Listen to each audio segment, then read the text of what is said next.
মানে ইমাম যদি প্রত্যেকটা ইমামই যদি ভালো হইতো তাহলে মসজিদে কখনো ধর্ষণ হইতো না। ছেলেটা এই যে মেয়ের সঙ্গে হাতে ধরে নিয়ে স্বইচ্ছায় যা সমস্ত বুয়া কোনো পিস্তল ঠেকায় নাই মেয়ের বাবার মাথায়। মেয়ের বাবা অভিযোগ করার আগের দিনই কিন্তু মেয়েটা নিজের ইচ্ছায় বাসা থেকে বের হয়েছে এবং রাত 3টা বাজে এসে পুলিশ প্রশাসনের লোকেরা ঘর থেকে টেনে হিচড়ে নিয়ে যায়। এটা কেমন প্রশাসনের? হায়াল্লাহ, এই ভিডিওটি কি দেখলাম? শেষ পর্যন্ত ইমাম ও ইমামের মেয়ে ফেঁসে যাচ্ছে। তাহলে কি তারা মিথ্যা কথা বলছে? যাই হোক, ঘটনা ভিন্ন দিকে মোড় নিয়ে চাঞ্চল্যকর তথ্য আজকের ভিডিওতে। যে ভিডিও দেখলে আপনি বুঝতে পারবেন যে আসলে ইমাম এবং ইমামের মেয়ে ফেঁসে যাচ্ছে, তারাই মিথ্যা কথা বলেছে। যাই হোক, সম্পূর্ণ ভিডিওটি প্রমাণ সহকারে আপনাদেরকে দেখাবো, তাই রিকোয়েস্ট করছি না টেনে সম্পূর্ণ ভিডিওটি দেখুন এবং অবশ্যই ভিডিওটি শেয়ার করে অন্যদেরকে দেখার সুযোগ করে দিবেন। মানে ইমাম যদি প্রত্যেকটা ইমামই যদি ভালো হইতো তাহলে মসজিদে কখনো ধর্ষণ হইতো না।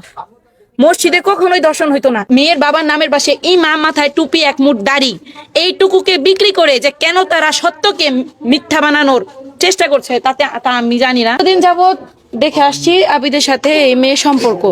এই সম্পর্ককে অপহরণ নামে যে চালিয়ে দেওয়া হয়েছে এটা সম্পূর্ণ মিথ্যা, এবং যে পিস্তল ঠেকায়া তার মেয়েকে ঘর থেকে ভাঙচুর করে নেওয়া হয়েছে, হ্যাঁ ভাঙচুর করছে, এটা সত্য এবং এটা আমরা সবাই বলছি এটা অপরাধ। ছেলের সাথে গত 2 বছর যাবত সম্পর্ক ছিল এবং ছেলে গত 14ই এপ্রিলের দিন মেয়ে এবং ছেলে দুজনের সম্মতিতেই বাসা থেকে পালিয়ে গিয়ে বিয়ে করার পরে এলাকার যত গণ্যমান্য ব্যক্তি ছিল তাদের কথায় আবিদ তার মেয়েকে বাবার কাছে পৌঁছায় দেয় এবং পৌঁছায় দেওয়ার পর মেয়ের বাবা বলছে যে 1 সপ্তাহ পর তাদের মেয়েকে তাদেরকে তুলে দিবে। তো আবিদ সে আসেই মেয়েকে তার বাবার কাছে রেখে আসে। পরবর্তীতে মেয়ের বাবা পল্টি নেয় যে মেয়েকে ডিভোর্স করাবে এবং মেয়েকে এখান থেকে বিলুপ্ত করে দিবে, অন্য জায়গায় রেখে আসবে। তো আবিদ সেই রাগের বসে তারপর মেয়ে যখন বলে যে আবিদ আমাকে বাঁচাও, আমি তোমাকে ভালোবাসি, তোমাকে ছাড়া বাঁচবো না, বাসাতে ভিতর থেকে সে চিল্লাপাল্লা করে, পরে আবিদ এক রাগের বসে যে এই ভাঙচুর করে তার বিয়ে করা বউকে সে নিয়ে এখান থেকে পলায়। এবং তার বাবা যে নাটকটা সাজাইছে যে তাকে পিস্তল ঠেকানো হয়েছে, ছুরি ঠেকানো হয়েছে, আরো নানান কিছু, কিন্তু এগুলো সম্পূর্ণ মিথ্যা। আমরা জনগণ সবাই ছিলাম, আরো অনেক মানুষ আছেন, আপনি তাদের কাছ থেকে নিতে স্বীকারোক্তি নেন। মেয়ে তো এক ইন্টারভিউতে বলেছে মেয়েকে জোর করে না আপনি এটা বুঝুন। মেয়ে প্রথম যে স্বীকারোক্তি দিয়েছে, একজন আসামিও কিন্তু থানার ওসির কাছে সেফ, আমরা জানি থানার ভিতর একজন আসামিও সেফ। সেই জায়গায় মেয়ে প্রথমে যে স্বীকারোক্তিটা দিয়েছিল, প্রথম যে স্বীকারোক্তি সে দিয়েছিল সেটা সম্পূর্ণ সত্য, যে আবিদের সাথে আমার এত বছরের সম্পর্ক, আমরা স্বেচ্ছায় বিয়ে করেছি। তারপর মেয়ের স্বীকারোক্তি দেওয়ার পর মেয়েকে মেয়ের বাবার কাছে পৌঁছায় দেওয়ার পর মেয়ের বাবা তার গলায় বটি ধরে যে তুই আমার সম্মান যদি রক্ষা না করস তাহলে আমি নিজে আত্মহত্যা করব। সেজন্য মেয়ে এই স্বীকারোক্তি দিতে বাধ্য হয়। মেয়ের বাবা মেয়েকে স্বীকারোক্তি করাইতে বাধ্য করে যে তাকে এসব জোরপূর্বক করানো হয়েছে। সম্পূর্ণ মিথ্যা মিথ্যা মিথ্যা, আমরা স্বচক্ষে দেখছি। তারা যে সম্পর্ক করছে, আমি কিন্তু কোনো দালাল পক্ষের লোক না ভাই, আমি কোনো রিলেটিভও না, কোনো আত্মীয় না, আমি ছেলের কিছুই না, আমি প্রতিবেশী। আবিদের দোকান হওয়ার পর থেকে আমরা আবিদের দোকান থেকে মাসিক হিসাবে বাজার খাই। তো এলাকার আরো মানুষ আছে, আপনারা তো এখন আসছেন, এর আগে আরো অনেক সাংবাদিকরা আসছে, আইসা জবানবন্দি নিয়ে গেছে। এখানে এইটার কয়জনের নামে মামলা হয়েছে এখানে?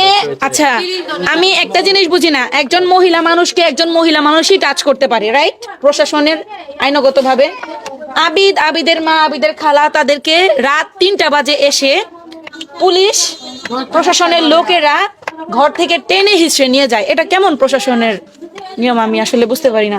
6-7 জন সজল যে ছেলেটা, সে চাকরি করে, গার্মেন্টসে চাকরি করে, সে ডিউটি করে আসছে। ওই দিন 14 এপ্রিলের দিন সে এগুলোর ধারে কাছেও না, তাকে টেনে হিচড়ে ঘর থেকে নিয়ে যাওয়া হয়, অথচ সে সবের ধারে কাছেও ছিল না। যারা ছিল না তাদেরকেও নিয়ে গিয়ে যাওয়া হয়েছে, আর যারা ছিল তারা তো পলাতক ছিল, কিন্তু তারা সম্পূর্ণ নির্দোষ।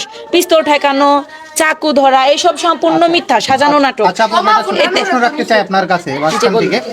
যেহেতু বললেন যে তাদের প্রেমের সম্পর্ক ছিল, তারা বিভিন্ন সময় বিভিন্ন জায়গায় ঘুরতে যেত, হ্যাঁ, সেই ক্ষেত্রে হচ্ছে ছেলের সাথে এবং মেয়ের সাথে দেখা যায় যে অনেক ছবি থাকে, হ্যাঁ। এরকম কোনো ছবি হ্যাঁ বা আছে, কোনো ছবি ফুটেজ আছে, চিঠি আছে। মেয়ে তো মাদ্রাসা লাইনে পড়ে, তো মাদ্রাসা লাইনে পড়ে মেয়ের কাছে মোবাইল ছিল না, তারা যে চিঠি আদান প্রদান করছে এবং মেয়ের যে কোর্ট ম্যারেজ করা হয়েছে সেখানে যে স্বাক্ষর, আপনারা সেই এই যে চিঠি দেখুন এবং আপনারা মেয়ের হ্যান্ডরাইটিং এর সাথে ম্যাচ করাবেন, ঠিক আছে? ভালো করে একটু দেখান একটু। আপনারা মেয়ের হ্যান্ডরাইটিং এর সাথে ম্যাচ করান, সিগনেচারের সাথে ম্যাচ করান। এই যে মেয়ের চিঠি এবং ছেলে এবং মেয়ে যদি জোরপূর্বক ছেলে নিয়ে থাকতো তাহলে মেয়ে অবশ্যই চিৎকার চেঁচামেচি করতে পারতো, রাইট?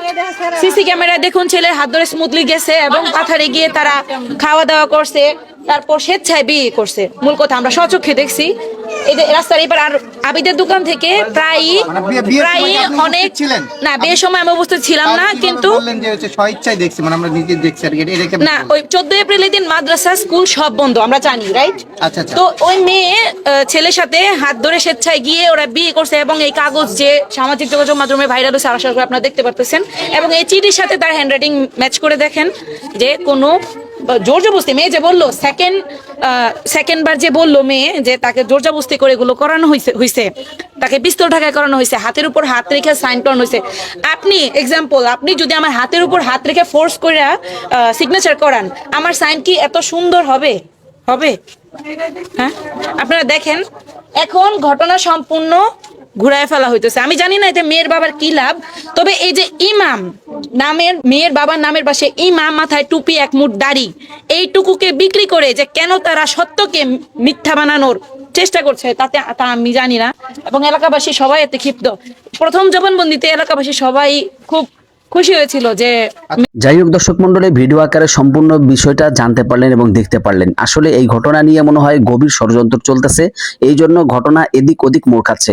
যাই হোক, ইমাম এবং ইমামের মেয়ে এবং ইমামের আশপাশে যারা আছে তারা ইমামের পক্ষে কথা বলছে, এবং ছেলে এবং ছেলের বোন এবং ছেলের আশপাশে যারা আছে তারা সব ভিন্নতম জবানবন্দি দিচ্ছে। আসলে কারটা বিশ্বাস করব, কারটা অস্বীকার করব বা কারটা বিশ্বাস করবো না, সেটাই তো বুঝতে পারতেছে না। যাই হোক, সম্পূর্ণ ভিডিওটি দেখলেন, আপনার মন্তব্য অবশ্যই কমেন্ট করবেন। ভিডিওটি ভালো লাগলে লাইক এবং শেয়ার করবেন।